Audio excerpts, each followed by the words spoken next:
of our textile and costume collections. We'll hear from her today about some highlights of the European textile and costume collections, though of course the collections of her department span continents and centuries.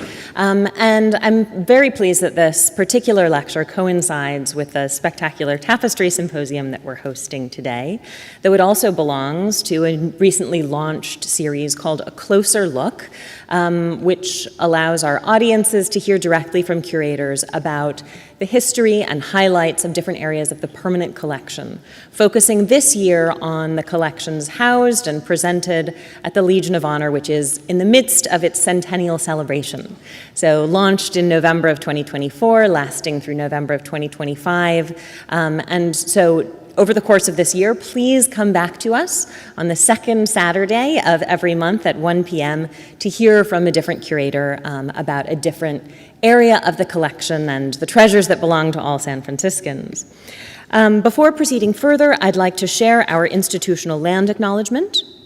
The Fine Arts Museums of San Francisco occupy unceded land of the Ramaytush Ohlone, who are the original inhabitants of what is now the San Francisco Peninsula. The Greater Bay Area is also ancestral territory of other Ohlone peoples, as well as the Miwok, Yakuts, and Patwin.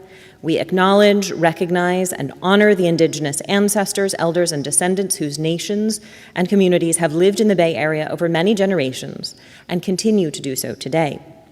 We respect the enduring relationships that exist between indigenous peoples and their homelands. We are committed to partnering with indigenous communities to raise awareness of their legacy and engage with the history of the region, the impacts of genocide, the dynamics of settler colonialism that persist. Lincoln Park, where the Legion of Honor was founded in 1924, operated as city cemetery from 1868 until 1898. When the park was created, many of the burials were relocated, but the majority were not. Please join the Fine Arts Museums of San Francisco in honoring the memory of the thousands of individuals still buried on this land. So as I mentioned, Laura Camerlengo is curator in charge of costume and textile arts at the Fine Arts Museums. She arrived in San Francisco 10 years ago after holding various curatorial positions at the Philadelphia Museum of Art. She has organized, co-organized, and presented numerous costume and textile exhibitions in San Francisco and Philadelphia, with a particular focus on sharing the stories of women and artists of color. Her recent projects include the runaway success, Fashioning San Francisco, A Century of Style, presented at the de Young Museum last year, and the groundbreaking monographic exhibition, Patrick Kelly, Runway of Love, likewise presented at the de Young in 2021. Her publications include catalogs for both of these exhibitions, as well as The Miser's Purse, a cultural study of Victorian handbags, published in 2013. She has also made contributions to various scholarly journals, including West 86, Dress, and Objective. She holds a master's degree in the history of decorative arts and design, jointly granted by the Parsons School of Design, the New School, and the Cooper Hewitt Smithsonian Design Museum. Please join me in welcoming Laura.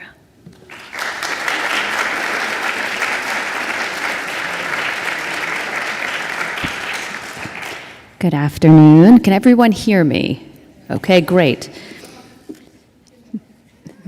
Thank you very much for joining us this afternoon. It is really a pleasure to welcome you all either back to the Legion of Honor for our afternoon talks or here this afternoon for the first time.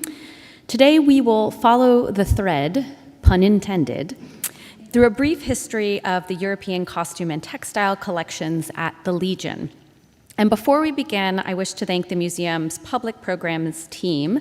That would be Devin Malone, Maria Egoyevi, Rocio Garcia, and Rosario Sotelo, and of course Emily Beanie, our chief curator of the Legion of Honor, for organizing this lecture series.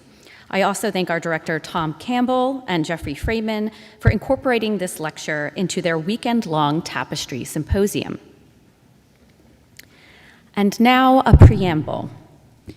As we know, the Fine Arts Museums of San Francisco is comprised of the de Young Museum in Golden Gate Park and the Legion of Honor in Lincoln Park. Together, these museums form the largest public arts institution in the city of San Francisco and one of the largest art museums in the United States. The de Young Museum opened in 1895. You see its current incarnation at left, and the Legion of Honor in 1924. Both institutions collected costume and textile artworks from their respective inceptions in the late 19th and early 20th centuries.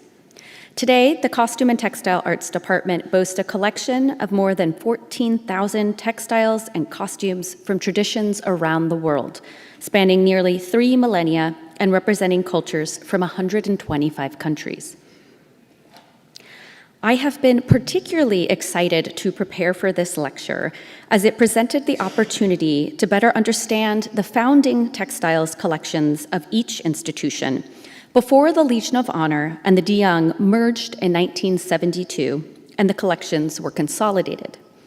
I am grateful to Adele Barbato, our Associate Director of Collections Information, who navigated our collections management system to help extract this data. By her efforts, we now know that the Legion of Honor's costume and textiles holdings numbered around 579 objects. The de Young's were 8,717. To date, the narrative around the Legion's collection has focused on its holdings of European costume and textiles, including tapestry, some of which you see here on view in 1927, silk furnishing textiles, women's costumes, and accessories. And to a large degree, this narrative is true. But based on new research drawn from the collections and archives, the latter sourced with the help of Melissa Gonzalez, the museum's head of library and archives, and Mary Pedraza, former archivist, we now also know that the Legion of Honor was a site for the exploration of global costume and textile histories from its inception. This is an outlook that still informs the function and curatorial purview of the Textile Arts Department today. So our lecture will explore how the Legion of Honor's textile collections developed, showcasing some highlights from these holdings and some key characters, and addressing their continued importance within the Fine Arts Museums of San Francisco's global costume and textiles collection. So to start at the beginning, and I suppose rather in alignment with this weekend's talks, the first textiles that entered the Legion of Honor's collection were 4 early 20th century tapestries depicting the life of Joan of Arc, the Catholic martyr and saint, as envisioned by the artist Jean-Paul Laurens and woven by the renowned Gobelins Manufactory in Paris.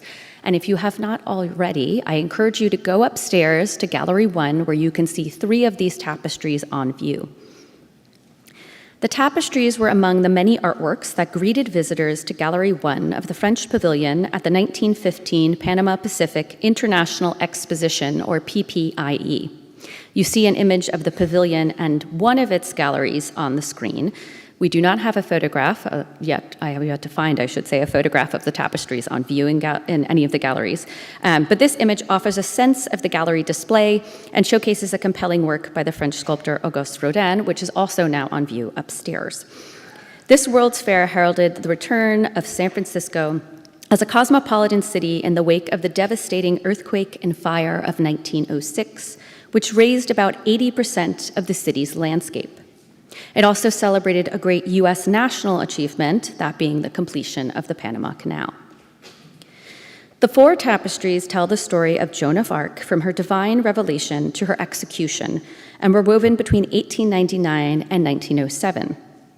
Joan of Arc had been a popular figure in literature and art since her execution, and a story a favorite for tapestries for centuries. Born to peasants around 1412, Joan claimed to hear voices from God, instructing her to save France from English oppression. From 1428 to 1429, she led the French army in several victories, but was captured by English allies in 1430. English sympathizers charged Joan with heresy and witchcraft, among other crimes, and burned her at the stake at age 19.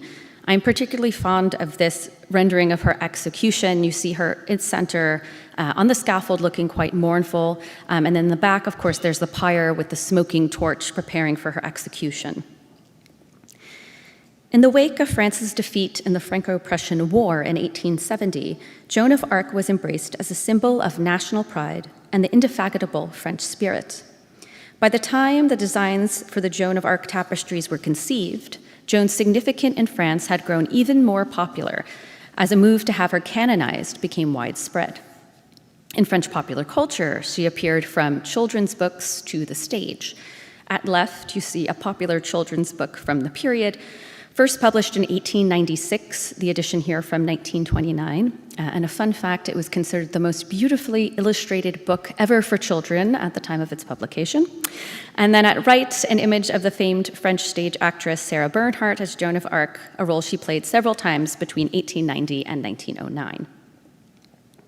The tapestries not only reflect France's reverence for Joan, but efforts by the Gobelins to reinvigorate its tapestry designs at the turn of the 20th century.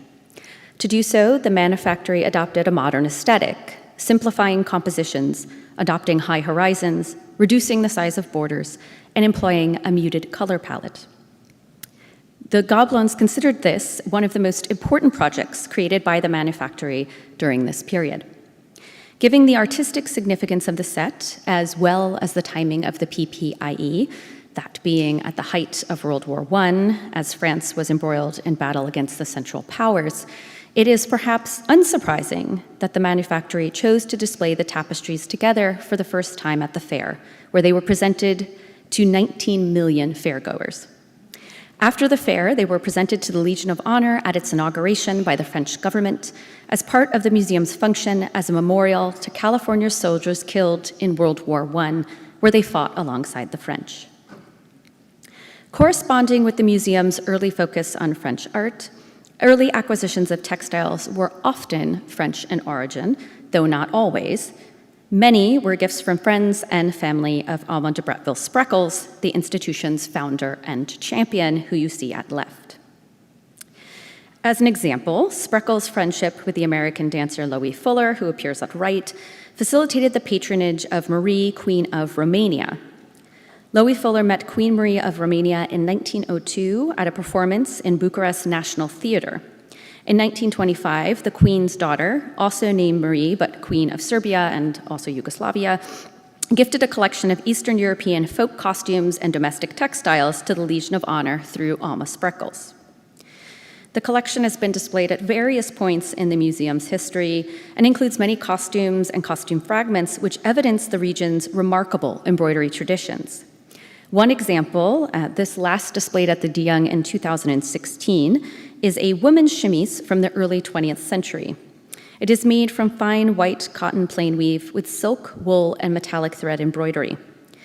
While chemises with gathered collars are a staple of traditional Slavic women's dress in Western and Southeastern Europe, the distinctive arrangement of the embroideries found on this example are specific to Romania. Among other hallmarks, the embroidered portion on the upper part of the sleeve is composed in the conventional style, with 5 rows of silk and wool embroidery, the uppermost row just slightly separated from the rest. In the first decades of the Legion's founding, the textiles collection was most significantly enriched by Archer Milton Huntington, a distant in-law of Spreckels, who became a longtime benefactor to the Legion. Huntington was a philanthropist, author, and art collector, born in New York City in 1870 to Arabella Duval Worsham, and you see a photo of him at right at about the age of 20. In 1884, Arabella married railway magnate and industrialist Collis P. Huntington, who adopted Archer. And of course, Arabella's image is on the left, a portrait now in our collection. Archer was educated by private tutors and through travels overseas, and he is best remembered today for his work in Hispanic studies, including the founding of the Hispanic Society of America in New York in 1904. Huntington's first textile donation entered the Legion of Honor's collection in 1926, a set of 4 extraordinary portals of the gods. Woven around 1784 by the Gobelins manufactory, the tapestries show various gods representing seasons and elements, namely Ceres as summer, Venus as spring, Juno as air, and Diana as earth, and you see Diana at right. The textiles had been displayed in the grand 57th Street home of his parents in New York. Indeed, many of the textiles that joined the Legion of Honor's foundational holdings were textiles that had been previously used to furnish the lavish interiors of elite American Gilded Age homes. In these settings, the textiles were paired with paintings, furniture, and other artworks and antiques to form total works of art, in the spirit of interior design popularized by the British art dealer Joseph Duveen. These tapestries later hung in the Huntington room at the Legion of Honor. It was Arabella's death in 1924 that spurred Archer's donations to the Legion of Honor. Archer's second wife was the American sculptor Anna Hyatt Huntington, whose monumental sculptures of Joan of Arc and El Cid flank the front of this building. She wrote that her in-laws' vast estate included real estate as well as a quote-unquote railroad depot of material possessions, which took her and her husband years and years to distribute. Quote, "The Metropolitan Museum of Art got many pictures, some sculpture and furniture. The Yale Museum, a large collection of furniture. The Palace of the Legion of Honor at San Francisco, a large, varied collection in memory of CPH, that being Collis Huntington, and the Huntington Museum in Pasadena, the collection of early Italian paintings," end quote.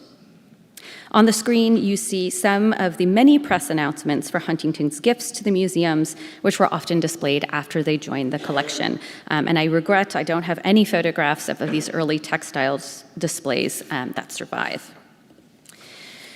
As Arabella's holdings were divested to various museums, Archer Huntington remained a generous donor of textiles to the Legion of Honor. Between 1926 and 1931, he further enriched the museum's budding tapestry collection with several gifts of French and Flemish weavings. In 1934, he continued his patronage with the gift of an extensive collection of textiles dating from the 16th through 20th centuries, including English embroidered pictorial panels, one of which you see here, French and Netherlandish chair covers, Italian and Ottoman velvets, Spanish ecclesiastical textiles, European lace, and European complex woven silks, just to name a few. The textiles were augmented by other gifts of art from his family to the museum, consisting primarily of European decorative arts, paintings, and works on paper from the 18th and 19th centuries. You'll see a couple of highlights from the 1934 gift in these slides. Here, a lovely late 16th century English pictorial panel with scenes of animals and people, the subject likely drawn from the book of Judges, and the figure of Jephthah, who is presented as an exemplar of faith for Israel in its monotheistic commitment to Yahweh. Here, two silk cut velvet textiles intended for religious use. The example on the left is a burse used in Catholic communion, possibly from Spain and dated to the 18th century. And at right, what may be a burse or possibly a Torah cover. It's Italian and from the 17th century, and I think you can see both are great examples of metallic thread embroidery. And here, one of my personal favorites. This is a curtain that likely covers the Torah ark containing the Torah scrolls in a synagogue. The textiles used in this hanging date to the first quarter of the 18th century, as indicated by the scrolling velvet bands which resemble fur, and you see these in 4 points vertically and then across the top horizontally. There is evidence of seams and stitching, which suggests that this textile had once been a woman's gown, and it was likely donated to the synagogue as an offering from which they could furnish new textiles for religious use. While the Huntington's family collections were broadly European in focus, their textile collections were incrementally more global in scope, complementing the historical development of textile structures and techniques around the world, and also coinciding with contemporary collecting habits. Indeed, for much of history, as many folks in this audience know, textiles were the second most traded commodity in the world after grain or spices. This global textiles trade, first by overland routes and then by sea, fostered interconnectivity between textile makers and buyers, and a cross-pollination of design motifs and structural aspects. Due to the shared visual language of textiles found around the world, collectors of certain types of textiles, say European velvets, would often expand their textile holdings to include related textiles from other cultures. In the United States, perhaps one of the best-known examples of this practice is the collection of George Hewitt Myers, founder of the Textile Museum in Washington, D.C., now the George Washington University Museum and the Textile Museum. Hewitt Myers was an American forester and philanthropist who was the heir to the Bristol-Myers pharmaceutical fortune. In the 1890s, he began to collect carpets and textiles for display at his room in Yale University, from which he graduated in 1898. By 1909, he was a serious connoisseur on the material, eventually amassing a collection of nearly 300 carpets and hundreds of textiles, which became the foundation for the Textile Museum. As Sumru Belger-Crody, senior curator of the Textile Museum, describes, Myers was, quote, intrigued by design and the ways textiles were made, and how changes over time were adapted by different weaving traditions or practiced independently of each other, often asking the question, what went before to make it as it was, end quote. We see this outlook informing other textiles collections within the museum's holdings as well, such as the Julia Brenner collection. Between 1923 and 1938, Julia Brenner donated more than 1,000 textile fragments, as well as nearly 200 costume components, costume accessories, complete textiles, and tools to the de Young Museum. So this would be prior to the institutions merging. In 2021, the museums displayed a selection of printed textiles from her collection spanning the 18th through the 20th centuries. And I regret I have been researching Julia Brenner since actually my first interview before joining the staff here 10 years ago, and I have yet to find a photo of her. But I'm very grateful to our image rights department who has helped visualize her in some way through photos of her installation and her textiles. Born in San Francisco, Brenner married into a prominent Jewish mercantile family who gave back to the city by supporting a wide array of social causes and charitable endeavors. Her donation reflects this sense of civic responsibility, as well as her awareness of museums' educational missions, her appreciation of textiles as art objects, and the popular early 20th century practice of donating art to public institutions for the betterment of society. Brenner hoped that her collection, which she formed in collaboration with private donors, national industrial groups, global textile manufacturers, and ambassadors and consulates, would serve as an inspirational and educational resource for future generations of museum visitors, particularly those working in the US textile industry. And to note here, this is one of the textiles that was on view some years ago. You can see it has a meandering polychrome floral design, a French-made textile evoking Indian chintz. Within the Huntington textiles collections, we find many fine examples of textiles from other areas of the world, including the Ottoman Empire and Persia. For example, this late 15th to early 16th century silk and metallic thread cut voided velvet. It was a donation from Huntington in his large 1934 gift, and part of a larger gift to the museums of 16th and 17th century velvets. The textile is in the style of Italian ferronnerie, named for the ironwork that the design's delicate outlines resemble. It may have once been part of a chasuble or stole. You can see there's a slight curving towards the bottom hem. Upon first glance, it appears typically Italian, with a symmetrical vertical repeat of pomegranate motifs. However, its weave structure suggests otherwise. By the late 15th century, Italian silks typically had S-twisted main warp threads. This textile's main warp threads are Z-twisted, indicating a Turkish origin. And in case the idea of S and Z-twisted threads sounds completely crazy to you right now, I have included at the top a diagram which will illustrate the plying technique either in the S direction or the Z direction, which gives strength to the threads. And if you look at the bottom, you can see we took an image on our Dynalight microscope provided by Laura Garcia Vidren, our Associate Conservator of Costume and Textile Arts. And I have added a rather crudely drawn Z to also help with this illustration. Among Huntington's most significant textile gifts was his donation of a length of silk and metallic cut voided velvet with supplementary patterning from the Persian Safavid dynasty. The green and red cut and voided velvet design features patterns of palmettes and pomegranates. There are undulating stems on which birds, possibly pheasants, are perched, and also repeating motifs of affronted peacocks. The velvet dates to the second half of the 16th century, during the reign of Shah Abbas the Great. It was purchased from the sale of 15th to 18th century textiles and embroidery from the collection of Count Bessi-Lèvre in Paris in 1912, and you see an image of the sale catalog on the slide. I'm very grateful to Melissa Gonzalez, who recently acquired this catalog for the museum's library holdings. The catalog not only helps us confirm the provenance, or record of ownership, of our textile, but also explains how and why the Count formed his own textile collection. In fact, the Count had purchased some of the textiles from the sales of other major collections in the 19th century while adding new examples.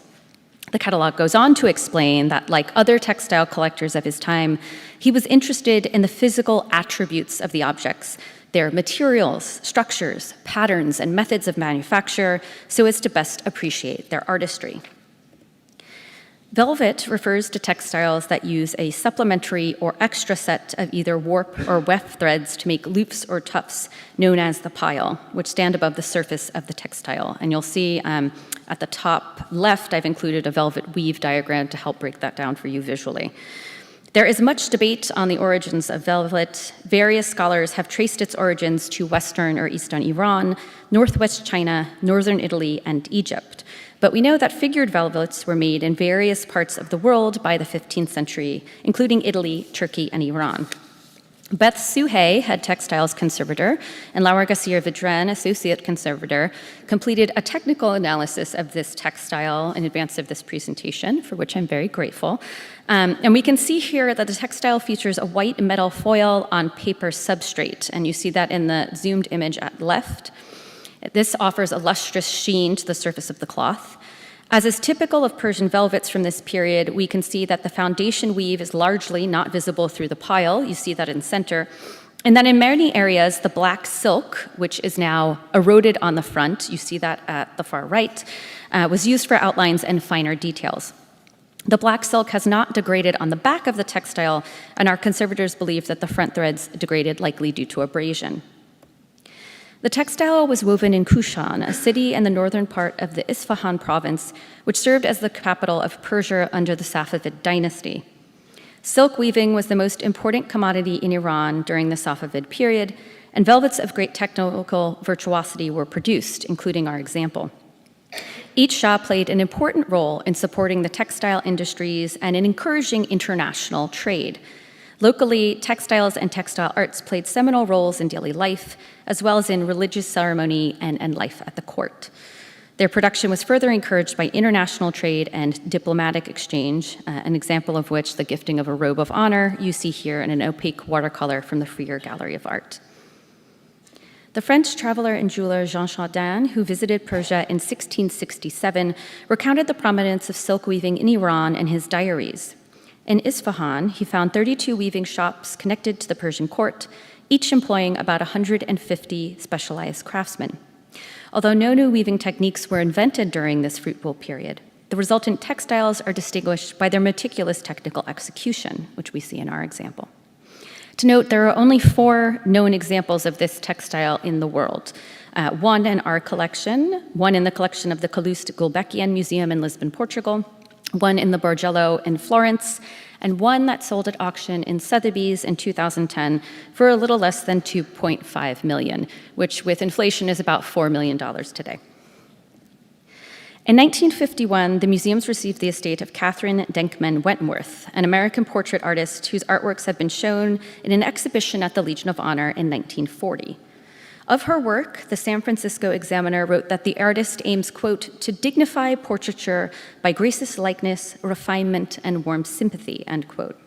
Her estate included a selection of 17th century Dutch paintings, works on paper by the English artist William Hogarth, and a sizable collection of European silver, which had also been displayed at the Legion of Honor from 1949 to 1950. And you can see an image of the artist in her studio, surrounded by a variety of artworks and antiques on your screen. In addition to the aforementioned items, her collection included textiles, tapestry, and lace, among them this example. A burgeoning market for antique European lace developed in Europe and the United States during the second half of the 19th century. Encouraged by women who were adding antique lace elements to the garments of their clothes, the market grew as private collectors and decorative arts museums formed antique lace collections. Continued interest in lace fostered the development of replicas of past styles, such as this example. The style here developed in the late 17th century France under the direction of Jean-Baptiste Colbert, France's first minister of state. The delicate flounce depicts exoticized figures under canopies fanning themselves. They're evocative of the style of Jean-Bertrand the Elder, draftsman of the King's Chamber and Office from 1674 and chief government designer from 1690. His style was distinguished by decorative scrollwork and motifs inspired by Asian aesthetics. We suspect our flounce may have been intended for trim for a dressing table, a bed, or another piece of furniture. While other collections at the Legion focus predominantly on the arts of Europe, the textiles collection continued to grow a bit more globally in scope, with donations of Central Asian textiles, among them an exemplary 17th century Kurdish carpet donated by Mr. and Mrs. Robert F. Gill. These holdings would later complement the remarkable gift of more than 600 Central Asian carpets and textiles to the Fine Arts Museums of San Francisco from Caroline and H. McCoy Jones, for whom our department is today named. On the screen here, we see one of the many gifts of textiles donated by the American investment banker Arthur Sachs. He gave important 6th century Coptic tapestry woven fragments and knotted pile carpet fragments from the Mughal Empire to the Legion of Honor in the early 1950s. We have 2 examples from this carpet, which is also found in collections throughout the United States and also overseas. Arthur Sachs was a businessman with Goldman Sachs and Company, a firm co-founded by his father, Samuel Sachs. Educated at Harvard University, he was a devoted art collector and philanthropist. Among other endeavors, he established 2 fellowships at Harvard for the advanced study of the fine arts. He donated funds towards the restoration of Chartres Cathedral, and he donated artworks to our museums as well as the National Gallery of Art, the Fogg Museum, the Morgan Library, and the Museum of Modern Art in New York. After his retirement from business, he spent much of his time in France, but also in Santa Barbara, California. In 1946 to 47, he lent his collection to the Legion of Honor, which you see here, the first of a series of loan exhibitions from his holdings. As per the exhibition's press release, it included, quote, important old and modern master paintings, the latter principally of the French school of the 19th century, tapestries and decorative arts from the Gothic period through the Renaissance, end quote. It was considered remarkable not only for the holdings themselves, but also for having miraculously survived World War II, where it had been stored in Paris at the Louvre. Images of the installation show at least 2 textiles that would later join the Legion of Honor's holdings in 1951 and 1952, respectively. A 16th century Millefleur armorial tapestry, you see that here at the right, and then one of the 6th century Coptic tunic fragments, which was at the back of a display shown here. And indeed, loans of objects and exhibitions of textiles played an important role in building philanthropic relationships for the Legion of Honor and in turn expanding the nascent costume and textiles collection. 1926 marked the beginning of a first busy exhibition schedule distinct to the Legion. These exhibitions were wide-ranging and included a show of the works of Henri Matisse and from several Bay Area groups and organizations, evidencing the Legion's early connections to local artists. Often loaned artworks and others were also for sale. So for textiles, there were displays of textiles and costumes from the collection of the philanthropist, suffragist, and feminist Phoebe Apperson Hearst, which were lent from her museum, today the Phoebe Hearst Museum of Anthropology. Displays of Japanese gift-wrapping cloths from the collection of C.L. Bamberger, a New Jersey-based inventor of propellers. Batik or wax-resist dyed textiles loaned from glass and earthenware companies in the Netherlands. Persian textiles and carpets from Dr. Ali Kuli Khan, the Persian ambassador to the United States. You see a photo at right. And a display of 63 dolls, quote, of all sizes and types, dressed in the cultural costumes of the countries they represent, end quote, from the collection of none other than Alma de Bretteville-Spreckels. And I deeply regret that we don't have images of many of these early displays, including Alma's doll display. But if anyone ever finds that, please email it to me. Exhibitions also proved valuable in building a promising fashion collection for the Legion of Honor. As a notable example, in 1954, the Legion of Honor displayed 78 years of Magnan elegance. The exhibition featured 44 women's and children's ensembles with accessories dating from 1876 to 1954. It was organized by the luxury department store I. Magnan & Company. The department store had once retailed all of the designs that were on view, which were loaned through I. Magnan by private individuals throughout the Bay Area. Much as the name indicates, the exhibition celebrated the 70th anniversary of the department store. And you see some ensembles on view here, these all dating to the first decades of the 20th century. The labels, which are a bit small here, but I can walk you through it, make connections between the garments and by proxy the department store, to key San Francisco events such as the PPIE in 1915. In 1956, I. Magnin and Company gifted the entirety of the exhibition's objects to the Legion of Honor, marking the first major gift of fashion to that institution. The exhibition had been the brainchild of the merchandising genius Hector Escobosa, who you see highlighted here. He had been the president and director of I. Magnin and Company, and later vice president and director of Bullock's department stores. This image shows him with at center the couturier Christian Dior, who had a strong relationship with I. Magnin and Company and their couture salon throughout his lifetime and well beyond, which is also partially why in San Francisco we have really strong collections of Dior couture starting from the house's inception to the present. According to correspondence between Thomas C. Howe Jr., then director of the Legion of Honor, and Dr. Jermaine McGaggy, a longtime Legion staff member, Escobosa wanted the show at the Legion of Honor because of the museum's outstanding exhibition techniques. Howe writes that Escobosa could have gone to the Legion's sister institution, hinting at the friendly rivalry between the Legion of Honor and the DeYoung Museum, which Emily Beanie addressed in her lecture previously, and also adds that we should consider ourselves lucky that they chose us.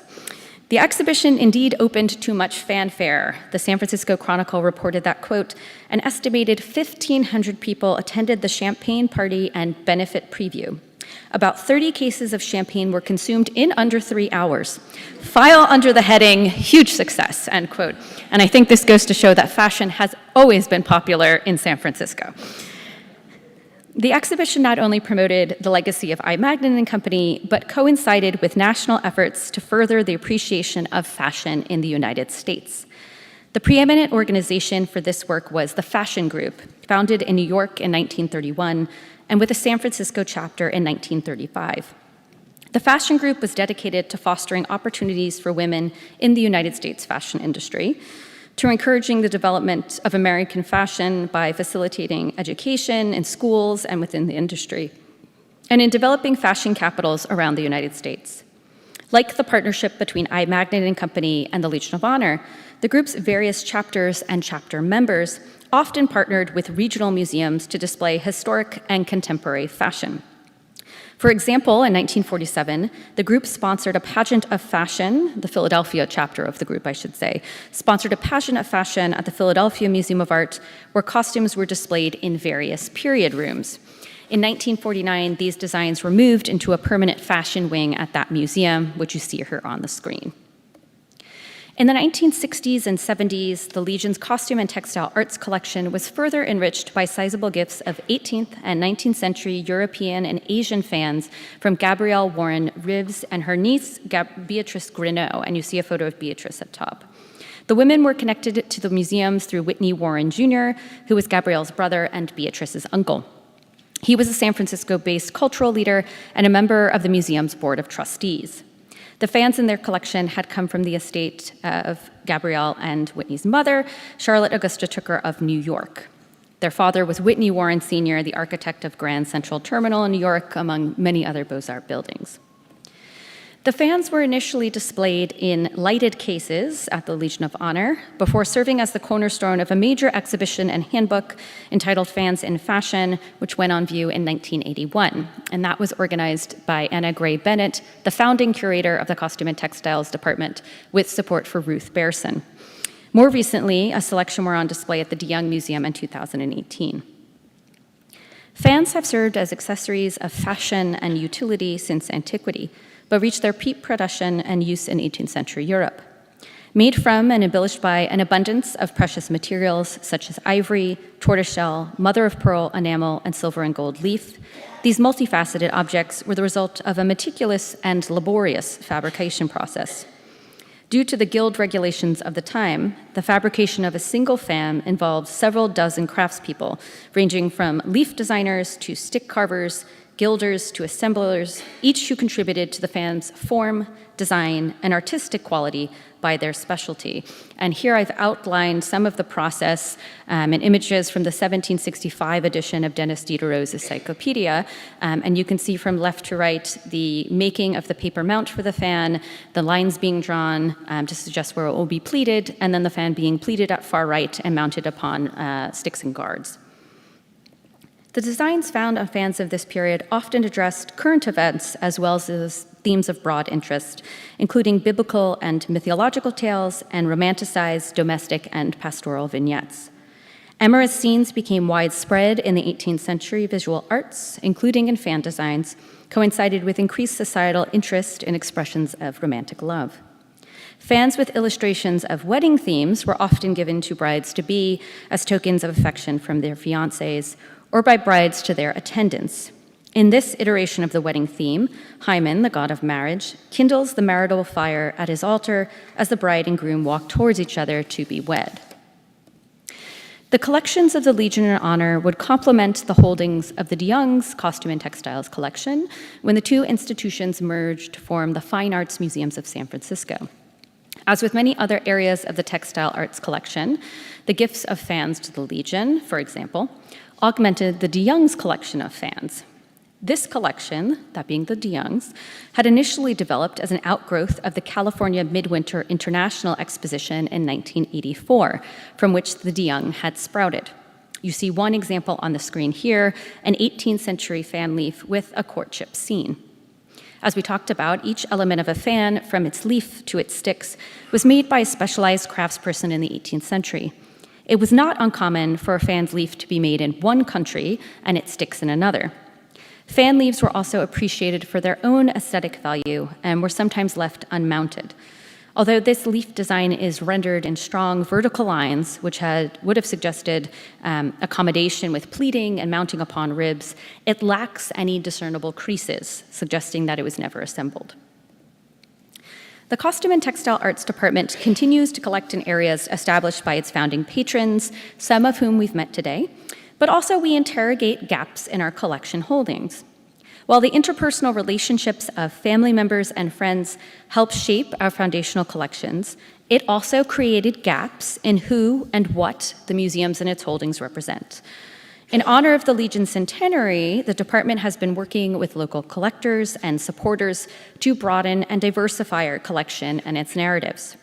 On the screen, I'll walk you through a sample of some of the artworks that have joined our collection in honor of the Legion's 100th year.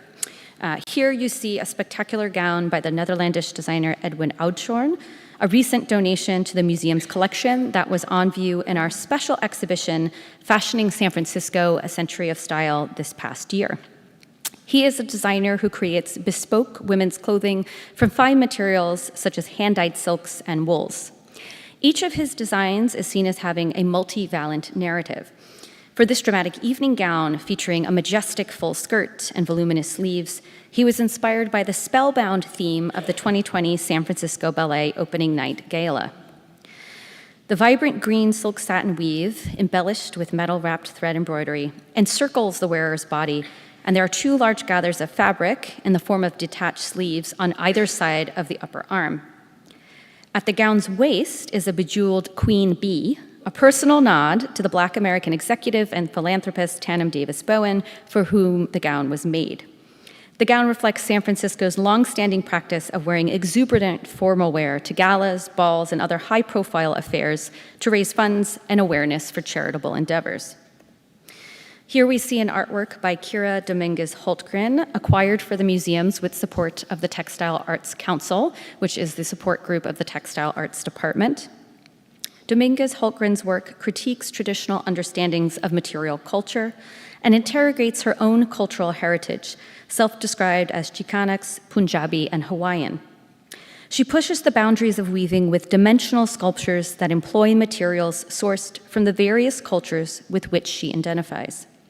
In this artwork, she utilizes silk from her grandmother's salwar clothing, rope from her favorite climbing gym in Utah, found wood, plastic, and other materials to interrogate the Chicana writer and activist Sherry Moraga's theory of garbled utterances. As Dominguez Holtgren describes, quote, "So often when I speak about identity, family history, race, I feel like I'm choking up the words, caught in a tension of too many nuances, held by the fear that I know I'm doing it all wrong. But when telling a story through my body at the loom, through fingers, found materials, weaving, I can touch it, handle it in a way that words and their definitions don't allow," end quote. The vertical loom also serves as a figurative scaffold for her familial stories, quote, "The stories that one generation had to forget and another generation had to remember, both generations weaving into one another," end quote. Another recent acquisition in support of the centenary is this artwork by the Black American artist Bisa Butler. Bisa Butler's quilt-making process often begins in historical archives. The New Jersey-based artist is drawn to black and white portraits of historically obscured Black Americans. This quilt references a photograph of a local man taken by a former SFAI, or San Francisco Art Institute instructor, who was known for taking pictures of people in the community. In her process, Butler digitally sketches the light and dark areas of the photograph before considering the color scheme, narrative, and mood. To achieve variations in tone, she cuts, pieces, and layers multiple tonalities of fabric to create what she calls a topographical map. The resultant portrait is rendered larger than life size and reasserts agency to identities that have been deliberately ignored from historical and artistic canons. The quilt medium, itself evocative of familial life and domestic intimacy, has long served as a tool to shed light on Black communities, as seen in the work of the renowned textile artists such as Faith Ringgold and the quilters of Gee's Bend. Butler's mosaic portraits, pulsing with color and life, further these narratives and capture, by their collage forms, what she calls part of the American mosaic. In her quilts, Butler combines Nigerian hand-dyed batiks and African wax-resist cottons with holographic vinyl fabric, silk, wool, velvet, and lace. With its connections to the San Francisco Bay Area, the artist herself recommended this artwork for acquisition by our museums. And we are very grateful to the many individuals who came forward to help support the purchase of this artwork, which is the first work by Butler to join our museum's holdings. And I am further delighted to share to the textile enthusiast in person and online that this work will be going on view in February at the DeYoung Museum, and that the artist herself will be at the museum on February 15th to give a lecture about this artwork and her artistic practice. So I hope you will tune back in for more textiles at the museum. I hope this presentation allowed you to develop a deeper understanding of the Legion's brilliant, beautiful, and varied costume and textile holdings, and an opportunity to appreciate its continued importance within the museum's broader costume and textile collection.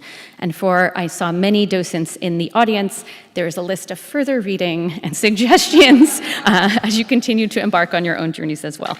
Thank you very much.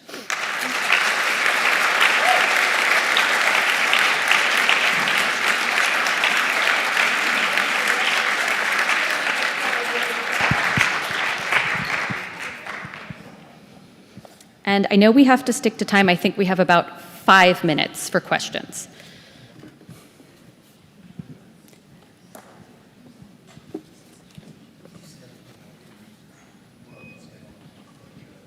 Oh, so a question or a comment from Tom Campbell, our director, about the work that's going on the McCoy-Jones collection, which was a gift to the Fine Arts Museums of San Francisco in the 1980s. Talia Spielholtz, who's assistant curator in the Costume and Textiles Department, has been working diligently with our conservation team, our technical teams, and our image rights department to have the entire collection photographed and digitized, and is studying the collection with the hope of presenting it in a focused exhibition sometime in the next, I can say 2 years? Yes? Okay, Tom nods. Sometime in the next 2 years. So I know that's a strong part of our collection, and we're really excited to be able to devote time and resources to its study.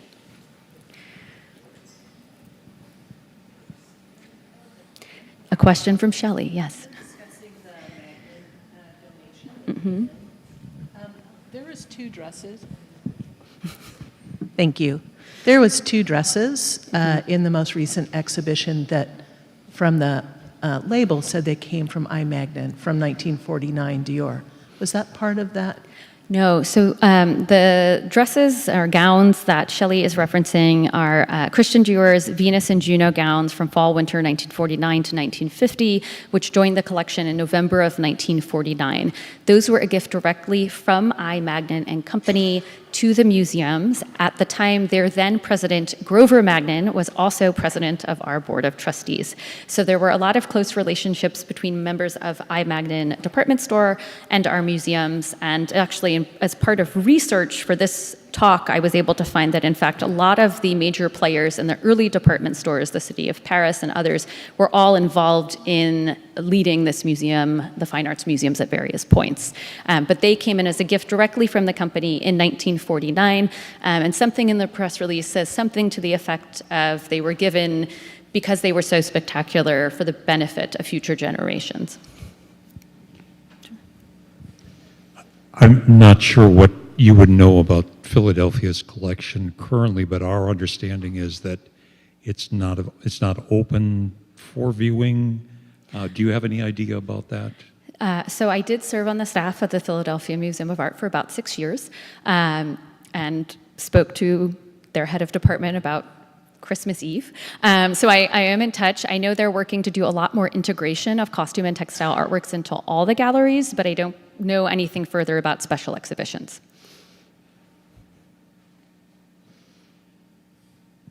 Oh, a question in the back. Hi. Is that on? Yeah. Hi, and thank you. You used the term bespoke. Could you please define that for people like me who can't understand that word? Thank you. I think essentially we could call it custom clothing.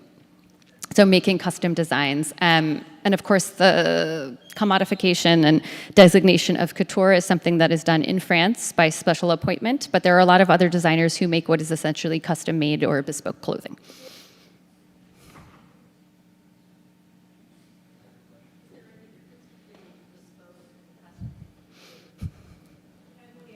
The question was, is there any difference between bespoke and custom? And I think I would say generally bespoke has a more one-of-a-kind quality to it, and that's how he applies the term in his particular practice, with this idea of making one-of-a-kind pieces of clothing for special clients. I see a question from Jeff. Oh, thank you for that. It's really random, but why do you think they chose 78 years for Magnan to celebrate? It feels like such a random number. Usually we think of nice round numbers to celebrate. So the question was, why 78 years of Magnan? I had the same question when I was researching, why not 80? But it's pretty early on in Hector Escabos's tenure with I. Magnan and Company, and I think it was done partially as a celebration of the department store, and he was known as rather a merchandising and marketing genius. And I think that was sort of the slant towards it. And my understanding in reading through a lot of letters in the archives was that there was also a gap in the exhibition calendar at the Legion, and I. Magnan and Company generously offered to underwrite the exhibition. And so I see it as a moment where all the stars aligned and they were able to do this exhibition. And then, of course, 2 years later, the designs came into the collection. Thank you.